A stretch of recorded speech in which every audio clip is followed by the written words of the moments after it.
जय Hind guys. Now start और next video lecture. Again अपनी कड़ी को हम लोग आगे बढ़ाते हैं। एक क्वेश्चन पिकअप है IIT JAM का रियल एनालिसिस पे। इस क्वेश्चंस को देखते हैं क्या है। Let f such that AB to R be a differentiable function on AB। कोई f जो फंक्शन है इस डोमेन में यहाँ वो डिफरेंशिएबल है। तो सीधा सा पार्ट पूछा गया कि which of the following statement is are true. ये SQ का क्वेश्चन है। इसकी मीनिंग है कि ये मल्टीपल सेलेक्टेड क्वेश्चन पूछा हुआ है। एक से ज़्यादा ऑप्शन यहाँ ट्रू हो सकते हैं।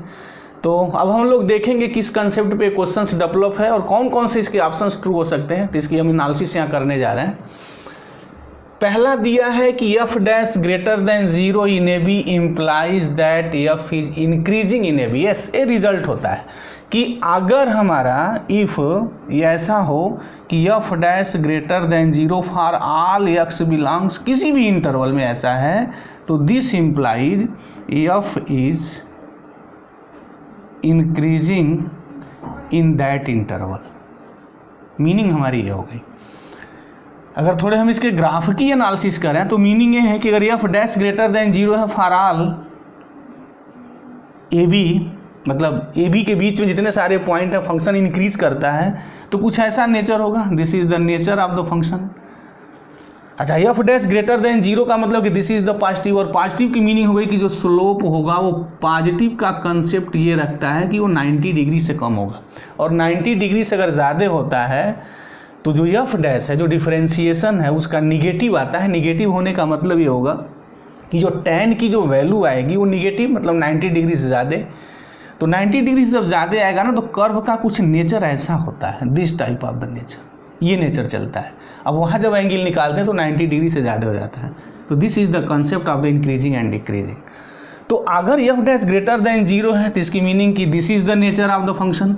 तो फंक्शन से उस इंटायर इंटरवल्स में जो होगा मेरा इंक्रीज करेगा। दिस इज ए रिजल्ट ही।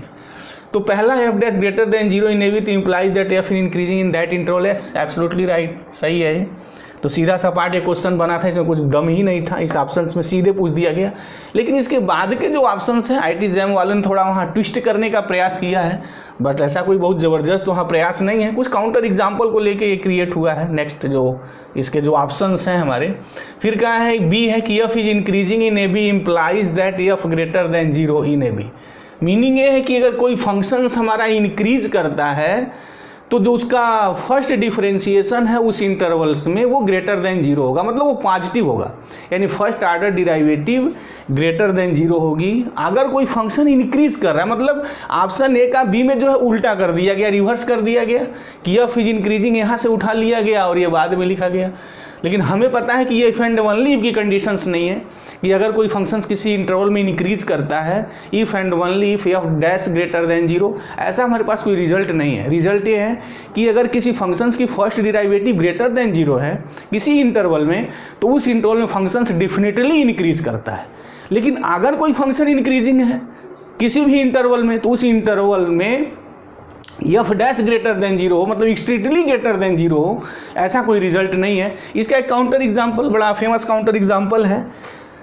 जैसे अगर मैं ये एग्जाम्पल यहाँ पिकअप कर लूँ कि f of x is equal to x cube, कोई भी इंटरवल अगर मैं ले लूँ और यहाँ थोड़ा ग्राफ की अगर बात की जाए तो इसका ग्राफ ऐसा कुछ आता है, this type of the graph. और मैं अगर यहाँ f डैश की बात करूँ तो 3x square, and 3x square is greater than 0 definitely. But अगर मैं x इज इक्वल टू यहाँ 0 लिख दूँ तो f dash 0 is equal to 0 हो जाएगा।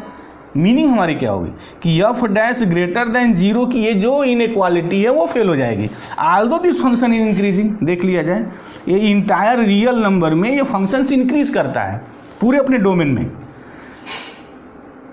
This is the increasing function f of x is equal to x cube. लेकिन f dash greater than 0 हो, ये 100% ट्रू नहीं है। क्यों नहीं ट्रू है? जैसे मान लीजिए कि मैं एक इंटरवल यहाँ -3 ले लूँ और यहाँ मैं 3 ले लूँ, ये पिकअप कर लूँ, तो f dash greater than 0 for all x belongs -3 to 3 नहीं है, क्योंकि इनके बीच में एक पॉइंट ऐसा 0 हमारा प्रेजेंट है जहाँ पर f dash that point is equal to 0। ये ग्रेटर देन इनइक्वालिटी फेल हो गई।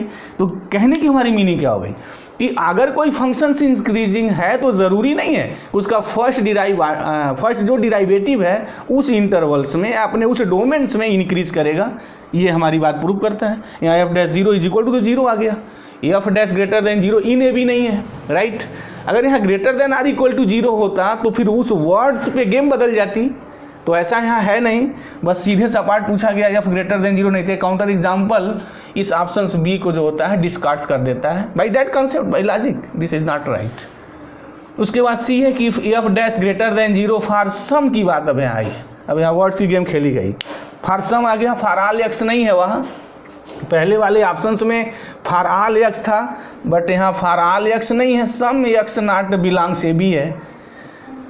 जहाँ पर जो है f dash x greater than zero है तो कह रहा है कि then there exist delta greater than zero such that f of x greater than f of x naught for all x belongs x naught x plus delta एस। This is the result here कि अगर कोई function हमारा ऐसा हो कि f dash x not greater than अगर zero हो जाए for some x not belongs a b, कोई भी, जैसे ये मेरा ए और बी है, यहाँ एक कोई पॉइंट एक्स नॉट है जहाँ पर इसकी first derivative greater than zero है, तो इसकी मीनिंग ये होगी कि फंक्शन इंक्रीज करेगा। तो इंक्रीज करने का मतलब क्या है कि हम जैसे जैसे आगे बढ़ेंगे एक्स नॉट के बाद वैसे वैसे फंक्शंस की वैल्यू इंक्रीज करेगी, तो फंक्शंस का कुछ नेचर ऐसा आएगा।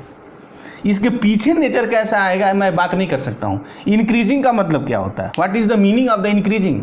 जो बेसिक जो कॉन्सेप्ट है वो इंक्रीजिंग का वो है कि एक्स नॉट के बाद जैसे जैसे वैल्यू इंक्रीज करेगी इस पॉइंट के बाद, क्योंकि वहाँ वर्ड्स की गेम खेली गई कि f dash greater than zero at some point x not belongs to a b, for all x belongs to a b नहीं है। अगर for all x belongs to a b होता ना तो फिर ये ऑप्शन ए जैसा हो जाता। यहाँ तो ये कहा गया कि ए बी के बीच एक कुछ पॉइंट ऐसे हैं, एक पॉइंट ऐसा है जहाँ पे उसकी first derivative greater than zero है। इसकी मीनिंग क्या हो गई कि एक्स नॉट के बाद जैसे ज्यों आप आगे बढ़ेंगे function, the nature of the function is the increasing order. तो मीनिंग मेरी ये हो गई कि एक ऐसा डेल्टा हमेशा एग्जिस्ट करेगा some delta greater than zero, कैसा कि जो एफ ऑफ एक्स की वैल्यू होगी वो greater than f of x naught होगी, x not belongs to x not plus delta. लेकिन ये नेबरहुड में होगा, ये ज़रूरी नहीं है, क्योंकि नेबरहुड में एक्स नॉट का जो नेबरहुड होगा वो इधर भी पॉइंट ले लेगा और इधर भी पॉइंट ले लेगा। नेबरहुड मतलब x not minus delta x not plus delta, where delta greater than zero, this is the neighbourhood of the point x not. और इस नेबरहुड में वो इंक्रीज करे गारंटी नहीं है, बट ये गारंटी है यहाँ, क्योंकि एक्स नॉट के बाद जो पॉइंट एक ऐसा डेल्टा एग्जिस्ट करेगा कि एक्स नॉट और एक्स नॉट प्लस डेल्टा के बीच जितने सारे पॉइंट आएंगे the nature of the function is the increasing. तो जो ऑप्शन मेरा सी है, अगर f dash x not greater than zero है तो बाई दैट कंडीशंस अगर f dash greater than zero है तो nature of the function is the increasing. अब यहाँ कहा है कि for some x not belongs to a B के बीच में एक ऐसा पॉइंट है जहाँ पर फंक्शंस की first derivative greater than zero है, तो डेफिनेटली एक ऐसा मेरे पास डेल्टा मिलेगा कि x not and x not plus delta, ये जो मेरा इंटरवल है उस इंटरवल में फंक्शंस इंक्रीज करेगा, मतलब सच दैट ये बात होगी, ऑलवेज हैपन। तो मतलब सी ऑप्शन ट्रू हो जाएगा। बट जो नेबरहुड की बात यहाँ कही गई या फिर increasing in neighbourhood of x not, कोई ज़रूरी नहीं है कि उसके एक्स नॉट का जो नेबरहुड हो यहाँ इंक्रीज ही करे, नहीं भी हो सकता है। For some x not belongs to भी बात वही है, लेकिन यहाँ नेबरहुड की बात को फंसा दिया है इन नेबरहुड ऑफ एक्स नॉट। इसकी मीनिंग है कि डी ऑप्शन की सियोरिटी नहीं है, बट ऑप्शन सी की सियोरिटी है यहाँ।